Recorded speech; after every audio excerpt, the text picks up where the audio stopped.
and he's now trying very hard to settle up with Russia and Ukraine, and I think a lot of progress is being made there. And I told that Russia is not doing any shooting for a period of time during this horrendously cold weather. Because of you.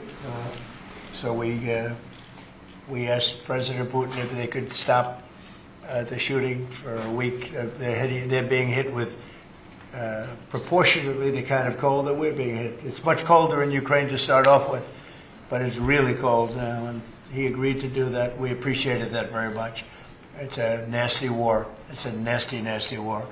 This is a claim that could mark a rare pause in one of Europe's deadliest modern wars, delivered as winter tightens its grip on Ukraine. U.S. President Donald Trump says Russian President Vladimir Putin has agreed to halt attacks on Kyiv and other Ukrainian cities for 1 week, citing extraordinary cold weather sweeping across the region. Russia has not confirmed any such agreement. However, Ukraine's President Volodymyr Zelensky has welcomed the announcement, saying he expects Moscow to keep its word during the extreme winter conditions. Speaking beneath the bright lights of a televised cabinet meeting in Washington, President Donald Trump revealed a moment he says few believed would happen: a phone call, one request, and a gamble. Trump told the room that he personally asked Russian President Vladimir Putin to halt attacks on Kyiv and other Ukrainian cities, not permanently, but for 1 week. A pause, a breath, time for a country running out of both.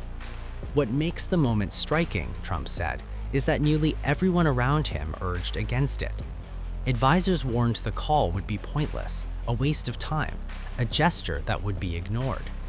But Trump made the call anyway, and according to him, Putin agreed. Trump described the exchange as unexpected, even to himself. Then he turned to the reaction in Ukraine. At first, he said, there was disbelief, suspicion, the kind that only comes from years of war. They almost didn't believe it, Trump said. But when it began to sink in, he said, the response changed to relief, then gratitude. A rare moment of hope for a nation battered by relentless fighting, exhausted by war, and bracing itself for winter, because winter is coming fast. Meteorologists are now warning that temperatures in Kyiv are set to plunge sharply beginning Thursday night. Within days, the thermometer could drop to minus 24 degrees Celsius. Deadly cold. Frozen streets. A city fighting not just bombs and missiles, but the elements themselves. Trump did not say when the pause would begin, but the clock is already ticking. And he's now trying very hard to settle up with Russia and Ukraine, and I think a lot of progress is being made there. And I told that Russia is not doing any shooting for a period of time during this horrendously cold weather. Because of you. So we asked President Putin if they could stop the shooting for a week. They're being hit with proportionately the kind of cold that we're being hit. It's much colder in Ukraine to start off with, but it's really cold now, and he agreed to do that. We appreciated that very much. It's a nasty war. It's a nasty, nasty war. The cold snap comes as Russia has intensified attacks on Ukraine's energy infrastructure. These strikes have been a recurring feature of the conflict during winter periods since the full-scale invasion began in 2022. Ukrainian cities have faced repeated blackouts as power plants and transmission systems are hit. Millions have been left without heating or electricity as temperatures fall to dangerous levels. Later on Thursday, President Zelensky posted on social media describing Trump's statement as important. He said it raised the possibility of providing security for Kyiv and other Ukrainian cities during this extreme winter period. Zelensky added that Ukrainian and international teams had discussed the issue in the United Arab Emirates. He said Kyiv now expects the agreements to be implemented. For the sake of resilience, our negotiating team is in constant contact almost every hour, including Rustem Umerov and all other members of the delegation. We are engaging with our partners, with the American side, regarding truly effective formats and genuinely necessary results. Ukraine is ready for meetings, Ukraine is ready for decisions, and we fully expect that our partners will be able to be maximally effective in Europe, in America, everywhere. I thank the American side for their efforts to stop the strikes on our energy infrastructure at this time, and we truly hope that America will succeed in ensuring this. Today, there is a statement from the President of the United States.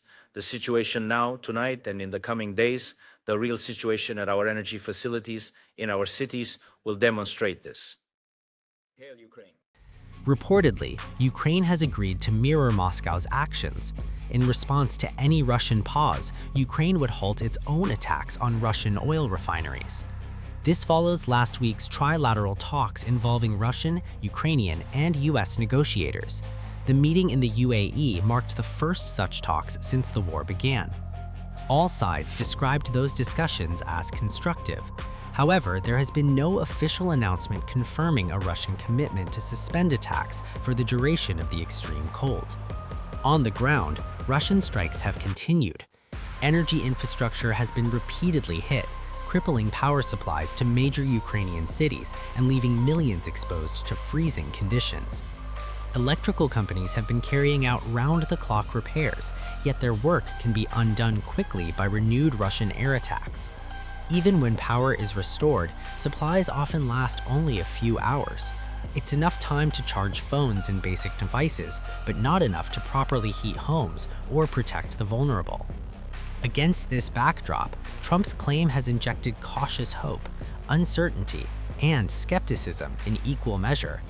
With no confirmation from Moscow and winter conditions worsening by the hour, the coming days will test whether diplomacy, weather, or warfare dictates the next phase of the conflict.